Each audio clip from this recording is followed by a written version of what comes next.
देखिए, ये हमारी सलवार है वो बन के तैयार हो गई है। हमने इसके पोंचे बना लिए हैं। ये मैंने फोम नीचे लगा के और तब पोंचा बनाया है। ठीक है, तो देखिए कितने अच्छे से इस पर फिनिशिंग आ गई है। अब हमें जब भी हम सलवार बनाते हैं तो हमें कुछ बातें होती हैं जिनका ध्यान रखना होता है। एक तो जब हम यहाँ पर प्लेट्स डालते हैं, जो अपना ऊपर प्लेट डालते हैं ना, यहाँ पे मैं सीधा करके दिखाती हूँ आपको। ये देखिए, अगर हम इस पे जो यहाँ पर प्लेट डालते हैं ना, ये वाली, जब हमारी ये वाली प्लेट डलती हैं बेल्ट में, ये वाली पूरा ही सीधा करते हैं। 1 मिनट को, ये देखिए, जब हम ये वाली प्लेट डालते हैं ना यहाँ पर बेल्ट के साथ उसको, या ये प्लेट जब हमारी डलती है, तो एक बात का ध्यान हमें रखना है।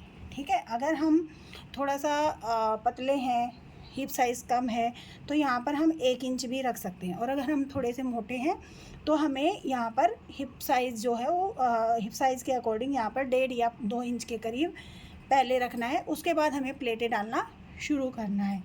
क्यों? क्योंकि है ना, जब भी हम ऐसे पास में प्लेट डालते हैं ना, तो हम जब चलते हैं ना, तो वो सलवार है वो प्लेटें वो अंदर की साइड घुसती हैं, है ना, तो उससे हमें प्रॉब्लम होती है। और ये 8.5-9 से ऊपर नहीं जानी चाहिए जो प्लेट होती हैं। यहाँ से डालना शुरू करेंगे और यहाँ तक हमारा 8.5-9 से ऊपर बिल्कुल भी नहीं जाना चाहिए प्लेटें हैं जो। ठीक है, तभी हमारा जो सलवार है वो घूमती नहीं है। तो हमें इस बात का ध्यान रखना है जब हम ऊपर प्लेट्स डालते हैं। और नीचे दूसरी बात, जब हमारा पोंचा बन के रेडी हो जाता है तो देखिए हमें क्या करना है। हम जब उसको नीचे वाली सिलाई लगाते हैं, जो नीचे की सिलाई है, वो जितना भी हमें पोंचा लेना है, जितना हमें पोंचे की चौड़ाई लेनी है, जैसे मुझे ये 7 इंच पोंचा बनाना है यहाँ पे, तो मैं ये 7 इंच लूँगी नीचे से। ये देखिए, यहाँ से मैंने 7 इंच पे एक निशान लगा लिया। 7 इंच यहाँ होगा और ऊपर से आप लेंगे यहाँ पर 8 इंच। 1 इंच हमें जितना भी पोंचा तैयार करना है उसे 1 इंच ऊपर लेना है। ठीक है, फिर इसको ऐसे मिलाते हुए और यहाँ से भी हमें इसको थोड़ा ऐसे करते हुए, और इसमें यहाँ पे बहुत ऐसे झोल नहीं देना है। ठीक है, यहाँ इस सिलाई का ध्यान नहीं रखना है हमें कि ये सिलाई हमारी कहाँ पर है। हमें इसका ध्यान रखना है, हमें इसको ऐसे मिलाते हुए, ऐसे करते हुए, तब हमें ऊपर वाली सिलाई लगाते हुए जाना है।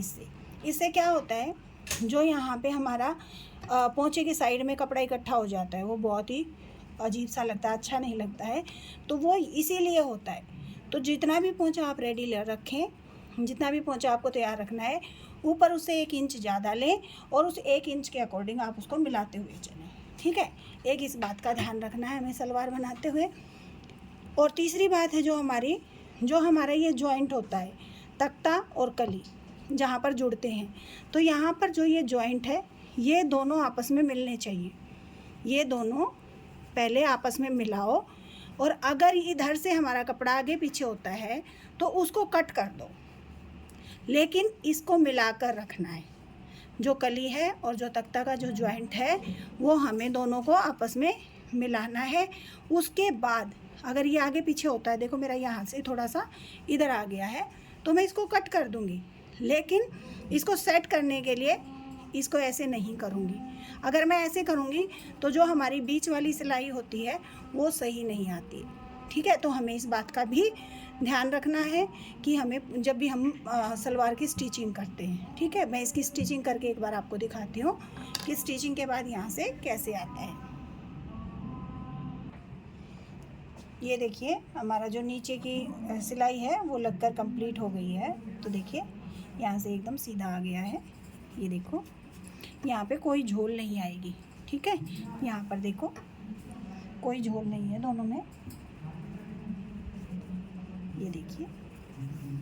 ठीक है, तो इस तरह से हमें जो नीचे की सिलाई है वो इस तरह से लगानी है, यानी कि जितनी भी आपको पोंचा रखना है उसे 1 इंच यहाँ पर ज़्यादा लेना है, 1 इंच उसको मिलाते हुए और फिर सीधी लाइन खींचते रहनी है।